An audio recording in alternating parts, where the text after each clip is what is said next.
Méditation de la communauté des disciples du Christ vivant en ce lundi de la 34e semaine du temps ordinaire, année liturgique A.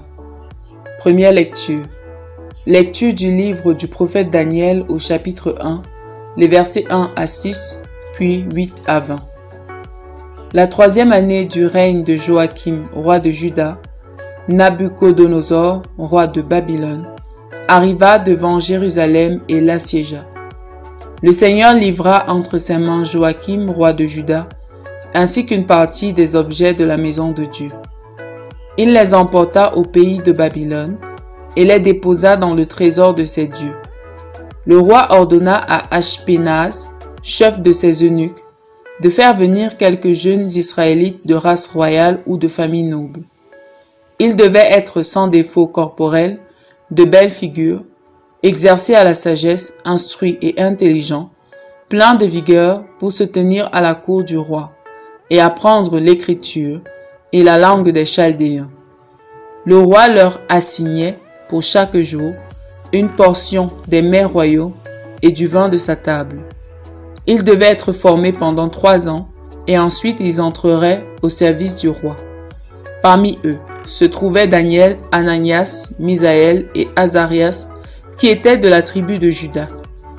Daniel eut à cœur de ne pas se souiller avec les mets du roi et le vin de sa table. Il supplia le chef des eunuques de lui épargner cette souillure. Dieu permit à Daniel de trouver auprès de celui-ci faveur et bienveillance. Mais il répondit à Daniel, « J'ai peur de mon Seigneur le roi, qui a fixé votre nourriture et votre boisson. S'il vous voit le visage plus défait qu'aux jeunes gens de votre âge, c'est moi qui, à cause de vous, risquerai ma tête devant le roi. » Or, le chef des eunuques avait confié Daniel, Ananias, Azarias et Misaël à un intendant. Daniel lui dit, « Fais donc pendant 10 jours un essai avec tes serviteurs. Qu'on nous donne des légumes à manger et de l'eau à boire. Tu pourras comparer notre mine avec celle des jeunes gens qui mangent les mets du roi. Et tu agiras avec tes serviteurs suivant ce que tu auras constaté. » L'intendant consentit à leur demande et les mit à l'essai pendant 10 jours. Au bout de 10 jours, ils avaient plus belle mine et meilleure santé que tous les jeunes gens qui mangeaient les mets du roi. L'intendant supprima définitivement leurs mets et leurs rations de vin et leur fit donner des légumes. À ces 4 jeunes gens, Dieu accorda science et habileté en matière d'écriture et de sagesse. Daniel, en outre, savait interpréter les visions et les songes. Au terme fixé par le roi Nabuchodonosor pour qu'on lui amenât tous les jeunes gens, le chef des eunuques les conduisit devant lui.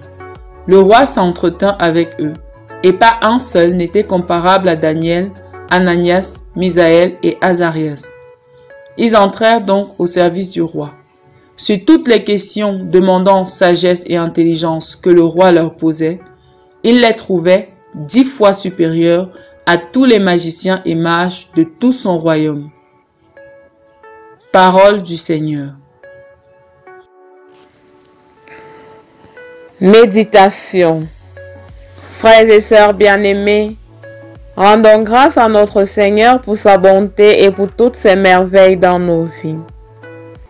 À ces 4 jeunes gens, Dieu accorda science et habileté en matière d'écriture et de sagesse. Par cette parole, le Seigneur nous donne de méditer sur l'origine de toutes choses et plus encore sur celle des dons. C'est Dieu qui nous crée et c'est lui qui nous comble de ses bénédictions. À Daniel, Ananias, Misaël et Azarias, il a fait le don de science et de sagesse. À d'autres, il a fait le don de prophétie, de voyance ou encore de délivrance. Le Seigneur est bon en effet, et il comble chacun de ses enfants d'une grâce particulière. Frères et sœurs bien-aimés, sommes-nous conscients qu'en tant qu'enfants de Dieu, Nous possédons chacun des dons et des charismes dont nous avons le devoir de développer et de mettre au service des autres. Dans le cas des 4 jeunes dont parle le livre de Daniel, ils ont développé leur talent pour le mettre au service du roi de Babylone. Ils l'aidaient ainsi à résoudre les problèmes de son pays et à déchiffrer les prophéties et les messages de la part de Dieu. Et nous, que faisons-nous des dons que le Seigneur nous fait gratuitement et gracieusement? Très souvent, nous les laissons enfouir si profondément en nous qu'ils ne nous aident en rien dans notre vie quotidienne, ni dans celle des autres. Au contraire, nous sommes très souvent occupés à jalouser ceux qui ont su faire fructifier leur bénédiction et les mettre au service de Dieu et des autres. Rappelons-nous la parabole des talents dans les évangiles. Cette dernière nous enseigne que lorsque nous fructifions les dons de Dieu en nous, il nous comble davantage. Par contre, lorsque nous les laissons enfouis, nous perdons même le peu que nous avions.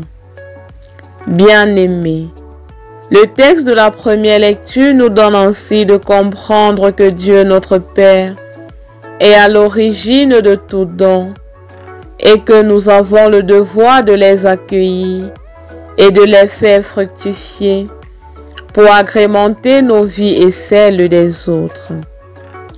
On comprend également que même quand nous aurons fait fructifier les dons de Dieu, nous ne devrions pas nous enorgueillir, car nous n'avons par nous-mêmes aucun mérite. Tout vient de Dieu. Prière. Dieu notre Père, nous te disons merci pour tous les dons que tu as mis en nous. Aide-nous à les faire fructifier pour les mettre au service de nos frères. Intercession. Seigneur Jésus, prends pitié de tes enfants à qui tu as fait des dons particuliers, mais qui les utilisent pour assujettir ton peuple.